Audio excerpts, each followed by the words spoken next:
السلام علیکم ورحمۃ اللہ وبرکاتہ۔ آج کا ہمارا موضوع الصبیان یعنی سوکڑا کی بیماری کے بارے میں ہے۔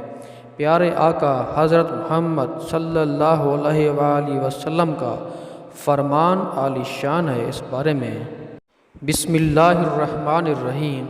رسول اللہ صلی اللہ علیہ وآلہ وسلم نے ارشاد فرمایا، جس کے یہاں بچہ پیدا ہو اور وہ اس کے دائیں کان میں آذان اور بائیں کان میں اقامت کہے تو وہ بچہ الصبیان یعنی سوکڑا کی بیماری سے محفوظ رہے گا۔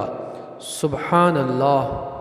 مزید ہماری اچھی ویڈیوز دیکھنے کے لیے اسلامک پوائنٹس چینل کو سبسکرائب کریں اور شیئر کرنا نہ بھولیں۔ شکریہ۔